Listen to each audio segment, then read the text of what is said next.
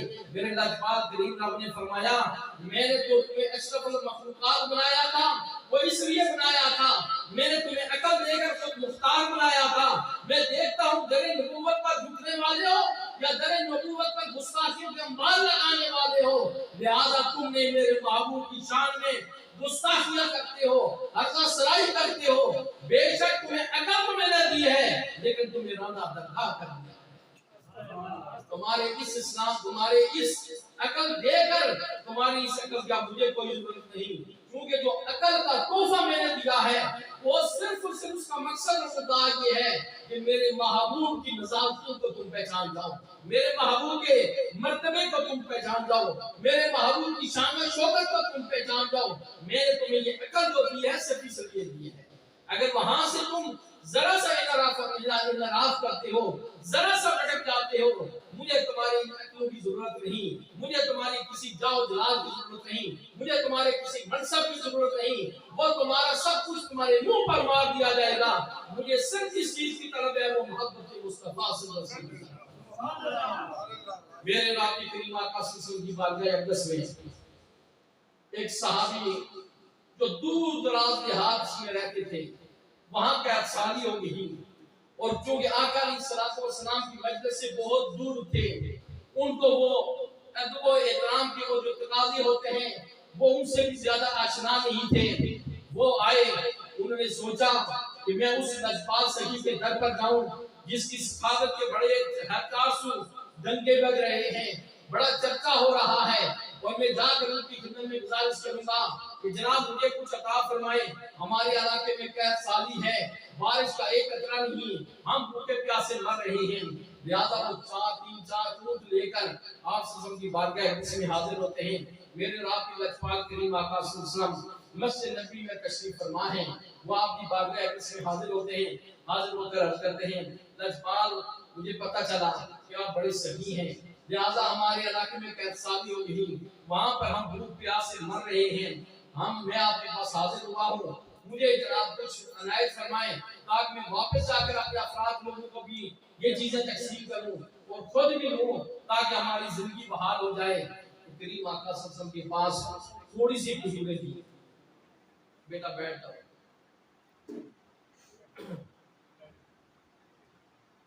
کریم آقا صلی اللہ علیہ وسلم کے پاس تھوڑی سی کھجوریں تھیں، تو آپ نے حکم فرمایا کہ یہ کھجوریں اٹھاؤ اور آپ لے جاؤ۔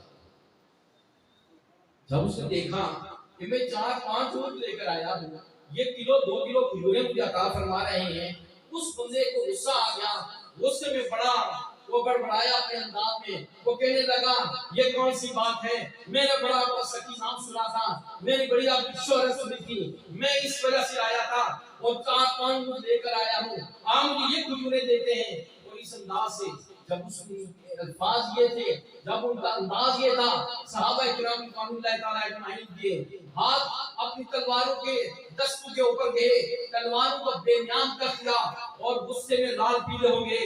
میرے نبی کریم آقا صلی اللہ علیہ وسلم نے فرمایا نہیں میرے صحابہ خاموش بیٹھے رہو، یہ میرا مہمان ہے، میں اس کا میزبان ہوں، آپ اس کو کچھ بھی نہ کہو۔ اتنی میں وہ بندہ غصے سے مسجد نبی شریف سے باہر نکل گیا۔ تھوڑی دیر ہوئی، اللہ رب العزت نے کرم نوازی فرمائی اور اونٹوں کا ایک قافلہ آیا جس کے اوپر کھجوریں لگی ہوئی تھی، وہ مسجد نبی شریف کے اندر کھجوروں کے ڈھیر لگے۔ میرے رب کریم آقا صلی اللہ علیہ وسلم نے فرمایا ہے میرے پیارے صحابہ وہ جو صبح آپ کا بھائی آیا تھا، روایات میں آتا ہے کہ آپ نے فرمایا وہ جو صبح آپ کا بھائی آیا تھا، یعنی لفظ بھائی سے یہ ثابت ہوتا ہے کہ وہ صحابی رسول تھے، ورنہ آپ بھائی کا لفظ نہ استعمال فرماتے۔ آپ نے فرمایا وہ جو صبح آپ کا بھائی آیا تھا وہ کدھر گیا ہے؟ صحابہ کرام رضوان اللہ تعالیٰ اجمعین عرض کرتے ہیں یا رسول اللہ وہ تو غصے سے باہر نکل گیا، آپ نے فرمایا جاؤ اس کو تلاش کر کے دو۔ صحابہ کرام رضوان اللہ تعالیٰ اجمعین جاتے ہیں، جا کر کے کسی ان کو پکڑ لیتے ہیں اور کہتے ہیں آئے آقا علیہ السلام آپ کو یاد فرما رہے ہیں، واپس لے کر آئے۔ میرے رب کریم آقا صلی اللہ علیہ وسلم نے فرمایا یہ کھجوروں کا ڈھیر دیکھا ہے، جتنی تیری مرضی ہے، جتنی تیری چاہت ہے، جتنی تیری طاقت ہے، اپنی بوریاں بھر لو، تجابے بھرو اور اونٹوں پر لوڈ کر کے آپ لے لو۔ اس نے کہا اچھا، اس نے جب سارا وہ مال متا تو کھجوروں کا ڈھیر اس میں تجابے بھر کر، روایات میں آتا ہے کہ اس نے اونٹوں کے اوپر اتنا بوجھ ڈالا کہ اونٹ اٹھ نہیں سکتے تھے، بڑی مشکل سے اٹھے ہیں۔ جب اونٹ اٹھے وہ چلنے لگا تو کھڑے ہو کر کہتا ہے لجپال سخیا جو میں نے سنا تھا وہ سچ ثابت ہوا ہے، واقعہ آپ بڑے سخی ہیں، واقعہ آپ بڑے کریم ہیں، واقعہ آپ بڑے لجپال ہیں، واقعہ جو تعریفیں میں نے سنی ہیں وہ آپ قسم کا مسمہ نکلے ہیں، آپ کے اندر وہ ساری خاصیتیں پائی جا رہی ہیں۔ صحابہ اکرام رضوان اللہ تعالی اجمعین نے جب اس کے منہ سے یہ تعریفی کلمات سنے ان کے چہرے کھلکھلا اٹھے اور وہ خوشی کے مارے اٹھ کر اس کو سلام پیش کر رہے ہیں. میرے رات کے کریم آقا صلی اللہ علیہ وسلم نے فرمایا ہے میرے پیاری صحابہ اب کیوں خوش ہو رہے ہو یا رسول اللہ اس کے زبان مبارک سے جب آپ کی تعریفی کلمات جو ہم سن رہے ہیں رب نے تو ہمیں عقل اور شعور دیا ہے اس کی کسوٹی پر جب ہم پرکھ رہے ہیں یہ تو آپ کا عاشق ہے یہ تو آپ کا دیوانہ ہے یہ تو آپ کا مستانہ ہے جس نے اظہار کر رہا ہے عاشقی کا لہذا اگر جو آپ سے محبت کرتا ہے ہم اس سے محبت کرتے ہیں یا رسول اللہ ہمارے چہرے تب کھل رہے ہیں. میرے رب کے کریم آقا صلی اللہ علیہ وسلم نے فرمایا ہے میرے پیارے صحابہ مجھے یہ بتاؤ صبح جب اس سے گستاخی کی تھی اگر کسی کی تلوار چلتی اور اس کی گردن تن سے جدا ہو جاتی تو اس کا ٹھکانہ کیا ہوتا؟ سب نے اپنے یا رسول اللہ جہنم ہوتا. بہت وجہ طرف بات ہے یا رسول اللہ اس کا ٹھکانہ جہنم ہوتا. آپ صلی اللہ علیہ وسلم نے فرمایا کہ اب اس کے اوپر موت واقع ہو جائے تو پھر یا رسول اللہ یہ تو جانتی ہے. آپ نے فرمایا لہذا جذبات میں نہ آیا کرو تحمل مزاجی کا مظاہرہ کیا کرو.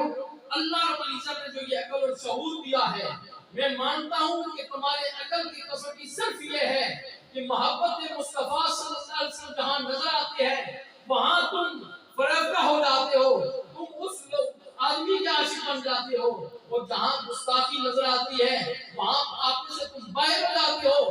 لیکن چونکہ یہ میرا مہمان تھا میں اس کا میزبان تھا میں نہیں چاہ رہا تھا یہ میری گستاخی کی وجہ سے جو نادانی کے عالم میں جو اس نے اپنے عقل کے مطابق نہیں استعمال کی عقل استعمال نہیں کی یہ جہنم میں جاتا اس لیے آپ نے انہیں منع کر دیا. اب دیکھو یہ میری تعریفیں کر رہا ہے آپ کا بھی فیصلہ یہ ہے میں محمد عربی صلی اللہ علیہ وسلم کا بھی فیصلہ یہی ہے. اب اگر اس پر موت واقع ہو جاتی ہے تو یہ جنتی ہے یہ سیدھا زندہ برادران اسلام. یہاں سے ہمیں یہ پتہ چلا کہ اللہ رب العزت نے جو انسان کو اشرف المخلوقات بنایا ہے اور اس کا صرف اور صرف ایک عقل دی ہے اور اس عقل کا جو تصرف ہونا چاہیے اس عقل کا مرکز ہونا چاہیے وہ صرف اور صرف محبت مصطفیٰ صلی اللہ علیہ وسلم آقا علیہ السلام سے محبت ہونی چاہیے. کیوں آپ دیکھیں ماشاءاللہ ہم اسے اکثر احباب کو مسجد قبلتین میں جانے کا اتفاق ہوا ہوگا لازمی ہوا ہوگا جو جن کو اللہ تعالیٰ نے یہ سعادت بخشی ہے وہ گئے ہوں گے یا تاریخ میں آپ نے پڑھا ہوگا علماء اکرام سے آپ نے سنا ہوگا مسجد قبلتین وہاں پر آقا علیہ السلام ظہر کی نماز ادا فرما رہے تھے. یہ بھی بڑا لطیف نکتہ عرض کرنے لگا ہوں اس پر توجہ آپ نے آقا علیہ السلام کے قلب انور کے اندر ایک بات بڑی گران گزرتی تھی کہ جو بیت المقدس کی طرف ہم رو کر کے نماز پڑھتے ہیں یہودی ہمارے اوپر تعاون تشریح کرتے ہیں ہم کیوں نہ خانہ کعبہ کی طرف رو کر کے نماز پڑھیں. اور اکثر آقا علیہ السلام کے قلب انور کے اندر یہ بات ہوتی ہے زور کی آپ نماز ادا فرما رہے ہیں اور وہاں پر جا کر دیکھیں یہاں سے بیت المقدس ہے اس طرف سے اور قبلہ ادھر ہے لیکن مدینہ سے وہاں جائیں تو وہاں بیت المقدس ہے مشرق کی طرف اور خانہ کعبہ ہے شمال کی طرف جنوب کی طرف شمال اور جنوب آتا ہے. تو اب آقا علیہ السلام نے منہ ادھر کیا ہوا اور نماز ادا فرما رہے ہیں 2 رکعتیں آپ نے پڑھی. اب نماز کے دوران وحی اترا اللہ رب العزت اپنی محبت کا اظہار فرماتا ہے.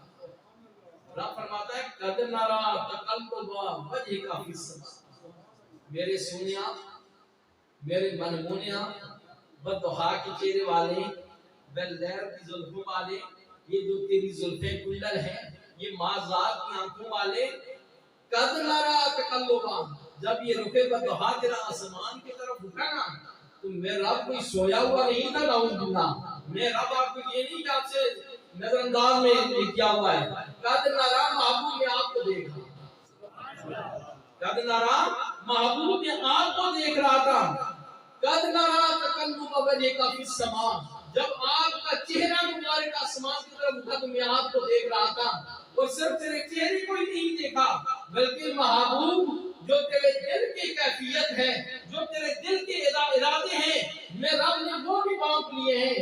محبوب قد نرا تقلب وجهك في السماء فلنولينك قبلة ترضاها۔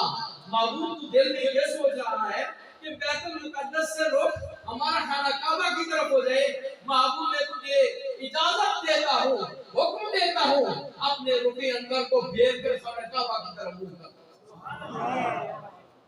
اور پھر کیا بارے یہ فیصلہ کیوں ہوا؟ نماز کی قرآن کا فیصلہ کیوں ہوا؟ رب نے فرمایا میرے کو کوئی پریشر نہیں تھا اور کوئی مسئلہ نہیں تھا، یہ سارے کا سارا فیصلہ میں نے اس لیے کیا فقر داہا، معبود تاکہ تو مجھ سے راضی ہو جائے، معبود تاکہ تو مجھ سے راضی ہو جائے۔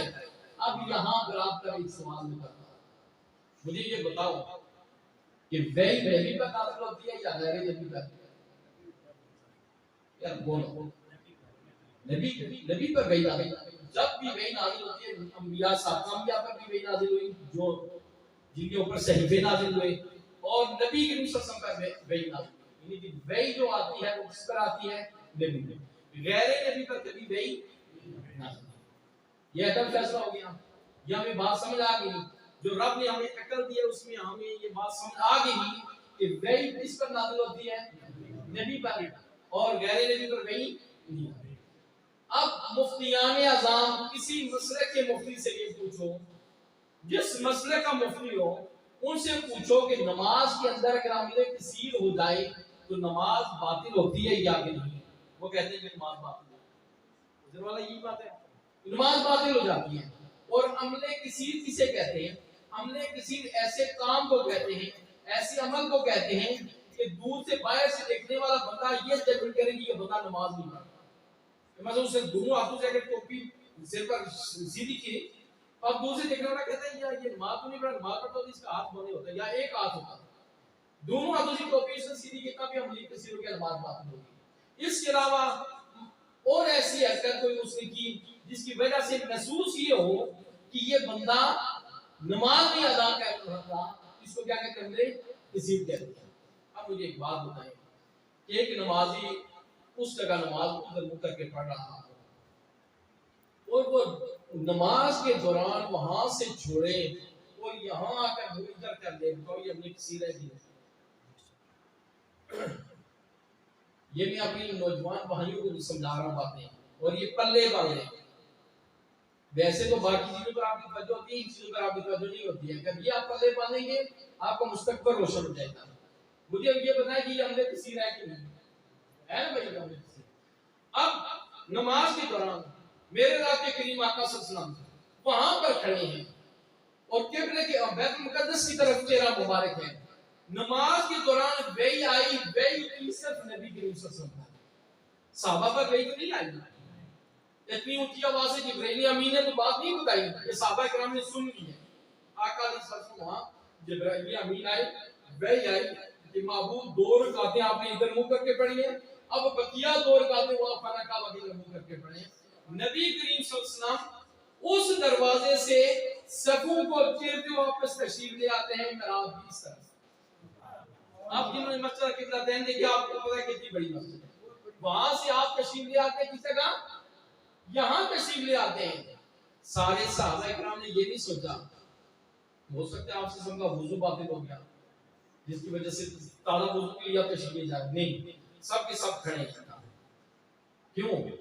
ان کو پتا ہے کہ رب نے جو ہمیں اشرف المخلوقات بنایا ہے، وہ عقل دی ہے، یہ عقل ہم دیگر جگہوں پر پرکھنے والے نہیں، ہماری عقل کا مرکز اور معاصر پر سنگلجپال کریم آقا صلی اللہ علیہ وسلم۔ انہوں نے دیکھا، انہوں نے ہاتھ باندھے کھڑے رہے، کریم آقا صلی اللہ علیہ وسلم وہاں سے تشریف لے آئے اس طرف۔ جب اس طرف تشریف لے آئے تو اب کیا ہوا؟ سب کے سب صحابہ کرام نے اپنے رخ مبارک ادھر اب کیا ہوا؟ جو پہلی صف تھی وہ کیا ہوئی؟ سب سے آخری صف بن گئی، اور جو سب سے آخری صف تھی وہ کیا ہوئی؟ پہلی صف بن گئی، کیونکہ آقا صلی اللہ علیہ وسلم جو یہاں تشریف لے آئے۔ اب وحی غیر نبی پر نہیں اترتی۔ صحابہ کرام رضوان اللہ تعالیٰ اجمعین نے دیکھا تو آقا علیہ السلام نے بہت 2 رکعتیں وہاں پڑھائی ادھر منہ کر کے، اور وہاں سے یہاں نہ تشریف لے 2 رکعتیں یہاں پڑھائی ادھر خانہ کعبہ کی طرف منہ کر کے۔ صحابہ کرام نے نہ اپنی نماز پڑھی نہ کوئی اور بات کی. اور علامہ اقبال رحمۃ اللہ نے کیا خوب کہا کہ مجھے کیا خبر تھی رکوع کی، مجھے ہوش کب تھی سجود کی، تیرے نقشے پا کی تلاش کی میں جھک رہا تھا نماز میں. یا رسول اللہ ہمیں کیا پتہ تھا ان نمازوں کا، ہمیں کیا پتہ تھا ان عبادتوں اور ریاضتوں کا. آپ کی در نبوت سے ہم نے یہ سیکھا ہے. اور وہاں کے سب صحابہ کرام رضوان اللہ تعالی اجمعین نے جب اپنے رخ کو پھیر لیا اور آقا علیہ الصلوۃ والسلام کی طرف اور باقی دو نمازیں مکمل کر دی.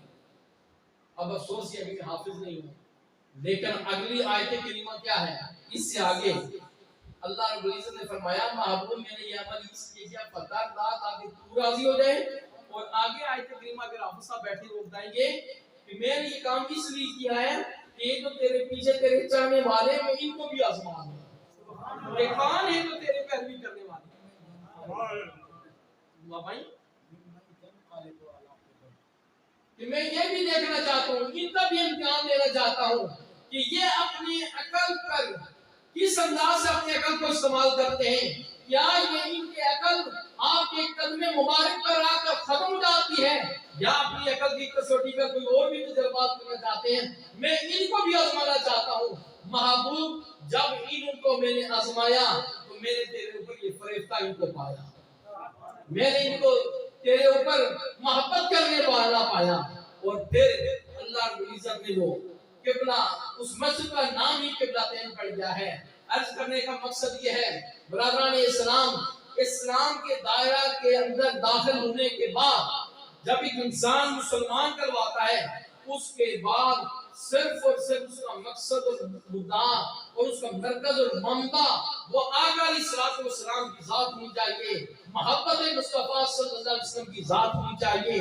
اور جب ہمیں یہ بات پتہ چل گئی کہ انسان کو رب نے اشرف المخلوقات اس لیے بنایا ہے، رب نے اس کو عقل عطا فرمائی ہے، عقل عطا فرما کر اس کو خود مختار بنا دیا ہے کہ جو میرے محبوب کی شان میں گستاخی کرنے والا ہوگا وہ راندہ درگاہ ہو جائے گا، اور جو میرے محبوب سے محبت کرنے والا ہوگا وہ میرا بھی منظور نظر ہو جائے گا. اب جب اس بات پر ہمارا ایمان اور یقین ہو گیا تو پھر ہم چلے آتے ہیں اپنے پاکستان کے اوپر. اب پاکستان کے اوپر جب ہم نظر دوڑاتے ہیں تو ہمیں کسی اور جگہ پر جانے کی ضرورت نہیں، کسی مفتی کا فتویٰ لینے کی ضرورت نہیں، کسی جگہ سے کوئی تحریر لینے کی ہمیں ضروری نہیں. ہمیں صرف اور صرف ہمارے پاس ایک یہ قاعدہ کلیہ ہونا چاہیے. آپ دیکھو پاکستان کی رہائشی، یہ پاکستان جو 27ویں شب کو میرے رات کی لجپال کریم آقا صلی اللہ علیہ وسلم کی وسادت اور نسبت سے اللہ تعالیٰ نے ہمیں تحفے میں عطا فرمایا. دیکھ لو پاکستان کے اندر جس کے دل دماغ میں محبت مصطفیٰ صلی اللہ علیہ وسلم ہے ہم اس کے غلام ہیں، ہم اس کے خادم ہیں. اور جس کے دل دماغ میں میرے نبی کریم صلی اللہ علیہ وسلم کی محبت نہیں ہے، گستاخی ہے، ہم اس کو اپنی جوتی کی نوک پر سمجھتے ہیں. کہاں بھی ہمارے پاس ایک قاعدہ کلیہ آ گیا کہ اسلام کس چیز کا نام ہے کہ ان الدین عند اللہ اسلام. اللہ رب العزت نے فرمایا کہ میرے نزدیک سب سے پسندیدہ دین اسلام ہے، اور اسلام کے پیروکار کو میں نے اشرف المخلوقات اس لیے بنایا کہ میں نے ان کو عقل دی ہے، اور عقل کا مرکز اور ماوا کیا ہے وہ محبت مصطفیٰ صلی اللہ علیہ وسلم ہے. اور پھر جب ہم اپنے پاکستان کو دیکھتے ہیں اور یہ اتنی حسین و جمیل ملک اللہ رب العزت جو ہمیں عطا فرمایا، اس کے اندر جو محبت مصطفیٰ صلی اللہ علیہ وسلم کے پیروکار ہیں، جو آقا علیہ الصلوۃ والسلام کی محبت کے گن گنانے والے ہیں، وہ ہمارے سروں کے صاحب ہیں، وہ ہماری آنکھوں کا نور ہیں، ہم ان کی قدر کرنے والے ہیں. لیکن اس کے برعکس اگر ہم دیکھیں گے کسی گستاخی کے زمرے میں کوئی آتا ہے وہ ہماری جوتی کی نوک پر. آج کل یہودیت اور دیگر یہ سازشیں ہو رہی ہیں. ابھی بھی آپ نے دیکھا ہوگا کہ فیصلہ آباد میں ایک نبوت کا دعویٰ کرنے والے سامنے آ گئے اور مجھے ایک دوست نے آ کے کہا یہ دیکھیں نہیں، میں نے کہا اسی وقت اس کو ڈیلیٹ کر دو. اور نوجوانوں آپ کو یہ پیغام دے رہا ہے. ہوتا کیا ہے ہم اس غلامی شریک ہو جاتے ہیں. میرے پاس آئی ایک ویڈیو تو میں کو یہ تو میں قاری صاحب کو آگے بھیجتا ہوں، قاری صاحب یہ دیکھیں، قاری صاحب کو کہتا آگے بھیجیں. ہم اس نیٹ ورک کو خود پہ پھیلاتے ہیں، اور جب خود پھیلاتے ہیں تو ہم اس میں خود گنہگار ہو جاتے ہیں.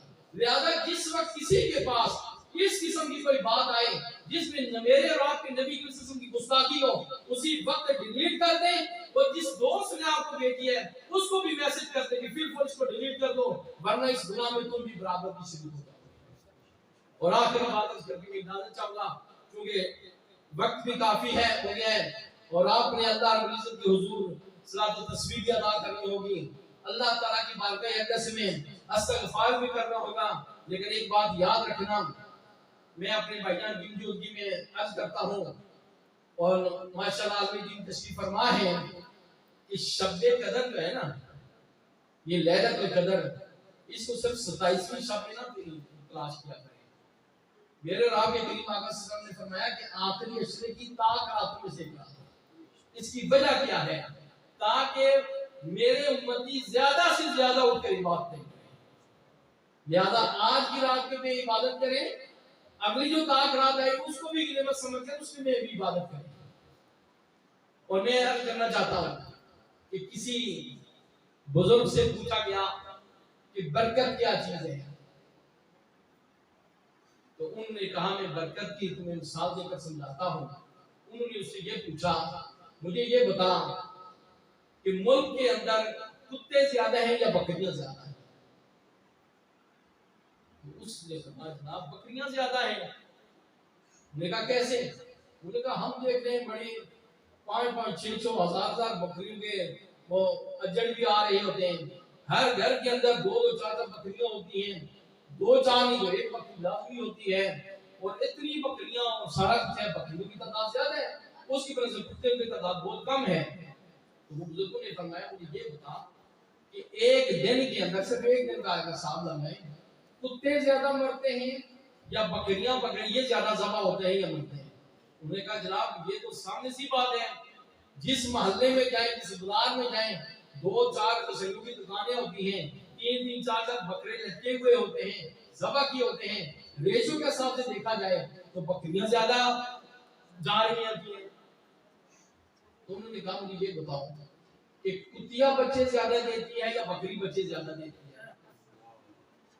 انہوں نے کہا کتیا زیادہ بچے دیتی ہے، ایک ایک کتیا 6-7 بچے دیتی ہیں، اور بکری جو ہے زیادہ 2 بکرے بچے دیتی ہے یا 3 دے دیتی ہے۔ انہوں نے کہا مجھے بتا کتیا بچے بھی زیادہ دیتی ہے، اس کی شرح اموات بھی بہت کم ہے، اور ملک کے اندر وہ بہت کم تعداد میں بھی نظر آتے ہیں، اور بکری جو ہے اس کی بچے بھی کم دیتی ہے اور اس کی شرح اموات بھی زیادہ ہے، لیکن تعداد میں پھر بھی وہ زیادہ نظر آتی ہے، اس کی کیا وجہ ہے؟ وہ کہتے ہیں حضرت مجھے نہیں پتا۔ انہوں نے فرمایا میں تجھے برکت کی حقیقت سمجھانا چاہتا ہوں۔ انہوں نے کہا حضور وہ کیا؟ انہوں نے کہا ساری رات بکری سوئی رہتی ہے، جب صبح برکت تقسیم ہو رہی ہوتی ہے بکری جاگ جاتی ہے، اور ساری رات کتیا جاگ رہی ہوتی ہے، جب صبح برکت تقسیم ہوتی ہے وہ سو جاتی ہے۔ اب بکری کے اندر برکت آ گئی ہے اور وہ بچے تو کم دیتی ہے، لیکن دنیا پر اس کی نسل بہت زیادہ ہے، اس کی برکت بہت زیادہ ہے۔ کتیا کی افزائشی نسل تو بہت زیادہ ہے، لیکن برکت تقسیم کرتے وقت وہ جو وقت ہوتا ہے وہ سو جاتی ہے، لہذا اس کے اندر سے برکت ختم ہو جاتی ہے۔ نوجوانوں میں اپنے گریبان میں کام کر دیتا ہوں، ذرا آپ بھی سوچو کہ ہم اللہ خیر فرمائے رات کو جاتے ہیں نا خیر، ٹھیک ہے تو انشاءاللہ فیس بک نکالی نا یہ کرتے کرتے کرتے جب وہ جب قاری صاحب کہتے ہیں اللہ اکبر جلدی سو جاتے۔ ایسا ہوتا ہے کہ نہیں ہوتا؟ اگر ہم اپنا محاسبہ کریں آج کی رات شب قدر لیلۃ القدر اور یہ عظیم رات، میں اپنے ان بچوں سے یہ وعدہ لینا چاہتا ہوں کہ تم یہ وعدہ کرو کہ تم نے کبھی اس شیطان کے اندر گمراہ نہیں ہونا، بلکہ اس کے اندر سے آپ نے اپنے رحمان کو تلاش کرنا ہے اور محبت مصطفیٰ صلی اللہ علیہ وسلم کو تلاش کرنا ہے، اور یہ وعدہ کرو کہ 12 بجے کے بعد ہم نے کبھی نہیں جاگنا پڑا جتنی بھی مجبوری ہو، اور صبح جو ہی قاری صاحب کہیں اللہ اکبر سب نے اٹھ جانا ہے، رب کی برکتوں کو سمیٹنا ہے، اور پھر اللہ تعالیٰ خیر فرمائے رب نے اگر زندگی دی 1 سال کے بعد میں آؤں گا تو مجھے جس دوست کے گھر کے اندر بے برکتی ہوئی وہ مجھے ایک دفعہ آ کر گیلا کر دے کہ جناب آپ تشریف لائے تھے، میں نے اس کے بعد صبح کی نماز ریگولر ادا کی لیکن میرے گھر میں پھر بھی بے برکتی ہے، اس کا ذمہ دار الحمدللہ میں ہوں گا۔ لیکن اگر آپ میرے ساتھ یہ وعدہ کرتے ہیں کہ ہم انشاءاللہ صبح سویرے صبح صادق کے وقت جب اذان ہوتی ہے ہم اٹھیں گے، وضو کریں گے، نماز ادا کریں گے، اللہ رب العزت کی ذات کتاب کی تلاوت کریں گے، اور جو میرا مالک برکتیں تقسیم فرما رہا ہے ان کو اپنے دامن کے اندر اس کو لپیٹیں گے، تو یقین مانے یہ پریشانیاں، یہ ٹینشنیں کی بہت ساری ہو جاتی ہیں۔ اللہ رب العزت کا وعدہ فرماتا ہے، یا میرے ساتھ وعدہ کرتی ہو کہ نہیں؟ جو میرے ساتھ وعدہ کرتے ہو، میں کسی کو پھانسی تو لگا نہیں سکتا، ذرا ہاتھ اٹھا کر مجھ سے یہ وعدہ کر دو کہ ہم آج وعدہ کرتے ہیں۔ اس سے پہلے ہمیں پتہ نہیں تھا کہ برکت کیا چیز ہوتی ہے، اگر پتہ بھی تھا اس کے اوپر عمل نہیں کیا، آج ہمیں پتہ چلا کہ برکت صبح کے وقت تقسیم کی جاتی ہے، اور اللہ رب العزت کی ذات اس کی کرم نوازیاں صبح کے وقت وہ برکتیں تقسیم کرتے ہیں۔ آج کے بعد ہم غافل ہو کر نہیں بیٹھ جاتے۔ اگر ہمیں یہاں پتہ چل جائے کہ یہ مفت آٹے والا ٹرک آیا ہے تو ہم گھروں میں بیٹھ جائیں گے، باغی جائیں گے، لائنیں بنا دیں گے، تو یہ آپ کا خادم آپ کو کہہ رہا ہے کہ صبح کے وقت اٹھ جاؤ، اللہ رب العزت برکتیں تقسیم فرماتا ہے، آٹا بھی آپ کے گھر پر آ جائے گا، چینی آپ کے گھر پر آ جائے گی، پتی آپ کے گھر پر آ جائے گی، دنیا کی ہر چیز وہ آپ کے گھر دروازے پر آ کر دستک دے گی۔ اللہ رب العزت اتنا کچھ عطا فرمائے گا کہ تم اس رب کا شکر بتا دو۔ یہ آسان تو یہ ہے یا کہ نہیں؟ میرے خیال میں بات سمجھ تو آ گئی ہوگی۔ تو برادران اسلام، جو میں نے آپ کے سامنے آیت کریم تلاوت کی، میرے لجپال کریم آپ نے فرمایا کہ ان الدین عند اللہ الاسلام، کہ بے شک میرے نزدیک سب سے پسندیدہ دین اسلام ہے۔ آخری بات، آپ سب کو پتہ ہے، علماء کرام سے آپ نے اکثر سنا ہے کہ اب میں اگر آپ سے یہ پوچھوں، وہ کبھی کبھی یہ جو بزرگ ہمارے بیٹھے ان کو پتہ ہے، ہمارے استاد ریاضی کے سوال جب ہم پڑھاتے تھے نا، آج کا تو سسٹم ہی کچھ ہو رہا ہے، وہ پھر آخر میں ہم پڑتال کرتے تھے، ہوتا تھا نا پڑتال کرنا، وہ نسبت تناسب کے سوال ہوتے تھے، آخر میں ہم پڑتال کرتے تھے، پڑتال کرتے کرتے جب جواب پھر درست، وہ کہتے ہیں ہاں جی پڑتال سے ثابت ہو گیا کہ یہ سوال درست ہے۔ اب میں نے جو آپ کو کلیہ بتایا، اب ہم اس کی پڑتال کر کے میں اپنی بات کو ختم کر دیتا ہوں۔ میں نے آپ کو کیا بتایا کہ ان الدین عند اللہ الاسلام، اللہ کے نزدیک سب سے پسندیدہ دین کیا ہے؟ اسلام ہے۔ اس کے بعد میں نے بتایا اللہ رب العزت نے انسان کو اشرف المخلوقات صرف اس وجہ سے بنایا کہ اللہ تعالیٰ نے اس کو عقل دے دی ہے، اور جس نے عقل استعمال کر کے محبت مصطفیٰ صلی اللہ علیہ وسلم کو اپنا زیور بنا دیا ہے، وہ سب سے زیادہ معتبر ہے، سب سے زیادہ معزز ہے، یہی بات ہے، اور وہی کامیاب ہے۔ اور پھر محبت مصطفیٰ صلی اللہ علیہ وسلم میں جو بندے صبح کے وقت اٹھ کر اللہ رب العزت کی برکت کو سمیٹیں گے، ان کے گھروں کے اندر برکتیں ہی برکتیں ہوں گی۔ اب ہم پڑتال کرتے ہیں، اب ہم اس کی پڑتال کرتے ہیں۔ علماء کرام سے آپ نے اکثر سنا ہوگا اور اکثر کتب کے اندر بھی پڑھا ہوگا کہ قبر کے اندر کتنے سوال ہوتے ہیں؟ کتنے سوال ہوتے ہیں قبر کے اندر؟ 3 سوال ہوتے ہیں۔ کتنے سوال ہوتے ہیں؟ 3۔ پہلا سوال ہوتا ہے من ربک، تمہارا رب کون ہے؟ وہ قبر والا وہ اسلام کا تابعدار تو ہوتا ہے، وہ کہتا ہے ربی اللہ، میرا رب اللہ ہے۔ فرشتے عرض کرتے ہیں بارے اللہ، اس نے تیری ربوبیت کا اقرار کر دیا، یہ تیرا بندہ ہے، یہ وحدانیت کا وحدانیت کا اقرار کرنے والا ہے۔ اللہ رب العزت فرشتوں سے فرماتا ہے تو کیا یہودی مجھے رب نہیں مانتے؟ عیسائی مجھے رب نہیں مانتے؟ اگر تمہارے پاس یہی پیمانہ ہے تو پھر وہ بھی جانتی ہیں۔ اللہ تعالیٰ فرماتا ہے اگلا سوال سے کرو۔ اگلا سوال ہوتا ہے ماں دینوں کا، اگر میں کہیں غلطی میں ہوں تو علماء کا میری رہنمائی فرما سکتے ہیں۔ دوسرا سوال ہوتا ہے ماں دینوں کا، قبر والے سے فرشتے پوچھتے ہیں تیرا دین کیا ہے؟ وہ کہتا ہے دینی الاسلام، میرا دین اسلام ہے۔ فرشتے کہتے ہیں بارے الہ، یہ اس دین کو ماننے والا ہے جس کے بارے میں تو رب نے فرمایا ہے کہ ان الدین عند اللہ الاسلام، کہ بے شک میرے نزدیک سب سے پسندیدہ دین ہے وہ اسلام ہے۔ تو یہ کہتا ہے میں اسلام کا پیروکار ہوں، اسلام کو ماننے والا ہوں۔ لہذا بارے اس کو چھوڑ دو. اللہ تعالیٰ فرماتا ہے کہ اگر تمہارے پاس یہی پیمانہ ہے تو مجھے یہ بتاؤ عبداللہ بن ابی بھی یہی دعویٰ کرتا ہے کہ نہیں؟ دیگر منافقین بھی یہ دعویٰ کرتے ہیں کہ نہیں کہ ہم اسلام کے پیروکار ہیں؟ پھر تم ان کو چھوڑ دو گے. بارے پھر کیا؟ رب نے فرمایا میں نے جو پیمانہ دیا ہے کہ جو اسلام کے اندر داخل ہوگا اور میں نے اس کو اشرف المخلوقات بنایا ہے اور اس کو میں نے عقل دی ہے. اب ذرا اس کے عقل کا سوال کیا ہے اور اس سے پوچھا جاتا ہے. تیسرا سوال ہوتا ہے ما کنتا تقولو فی حق حاضر رجل. علماء کرام تشریف فرمائے ہیں کہ جب مزاریہ کے اوپر ما داخل ہو جاتا ہے وہ ماضی کے معنی دیتا ہے کہ ابھی تو قبر میں آ گیا نا, لیٹ گیا ہے. ہم تو اسے یہ پوچھ رہے ہیں کہ جب تو دنیا کے اوپر زندگی گزار رہا تھا, 10 سال زندگی گزاری, 20 سال گزاری, 50 سال گزاری, 60 سال گزاری, ما کنتا تقول, تو کیا کہا کرتا تھا, تو کیا کہا کرتا تھا فی حق کے حاضر رجل. رجل جو ہے نا وہ مرد کو کہتے ہیں, عربی میں رجل کسے کہتے ہیں؟ مرد کو کہتے ہیں. اور مرد کسے کہتے ہیں؟ جس کا جسم بھی ہو, جس کی روح بھی. مرد کسے کہتے ہیں؟ جس کا جسم بھی ہو, روح بھی. جسم کے اندر روح کا ہونا اور وہ سمجھنا, سارے اس کا حواس سے خمسہ ہو, اس کو رجل کہتے ہیں. اگر روح نکل جائے تو ہم کہتے ہیں میت ہے, یہی کہتے ہیں نا, ڈیڈ باڈی پڑ جائے.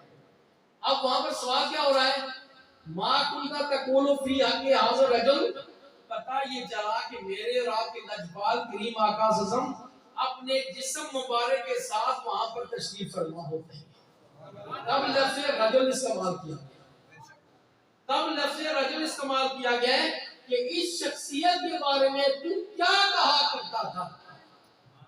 بات سمجھ آئی کہ نہیں آئی؟ اب ایک اور یہاں نقطہ ہے, مجھے یہ بتاؤ کہ ایک دن میں, دن کو چھوڑو, گھنٹے کو بھی چھوڑو, منٹوں کی بات کرو, ایک منٹ میں پوری دنیا میں کتنے بندے فوت ہوں گے؟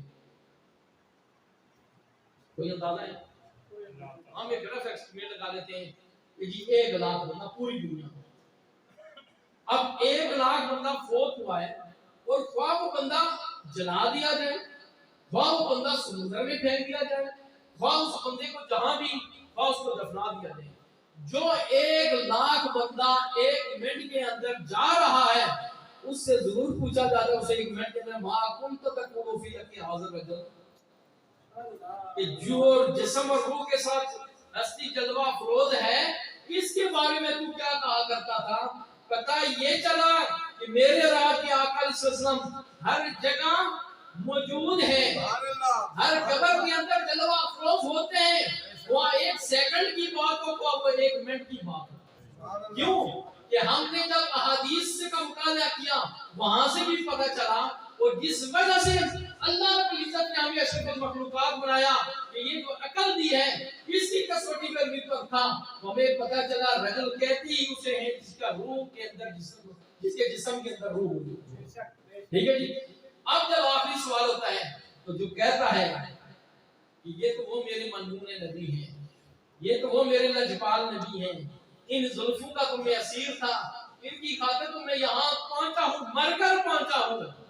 تو پھر تصوف کی دنیا والے کیا خوب کہتے ہیں کہ جب لجپال کریم آقا صلی اللہ علیہ وسلم کا سچا اور پکا جو عاشق ہوتا ہے, جب اس سے پوچھا جاتا ہے ما کنت تقول فی حق حاضر رجل, میرے لجپال کریم آقا صلی اللہ علیہ وسلم بول اٹھتے ہیں فرشتوں اس سے نہ پوچھو کہ میں کون ہوں, مجھ سے پوچھو یہ کون ہے. یہ میرا منقول امتی ہے, یہ میرا پیارا امتی ہے, یہ میری شریعت کے اوپر زندگی گزارنے والا امتی ہے, یہ میری شریعت کے اندر رہ رہی ایک سانس رکھے کے گزارنے والا ہے. لہذا آپ اس سے نہ پوچھو, میں محمد عربی صلی اللہ علیہ وسلم سے پوچھو, میں تصدیق کرتا ہوں یہ میرا پیارا امتی ہے.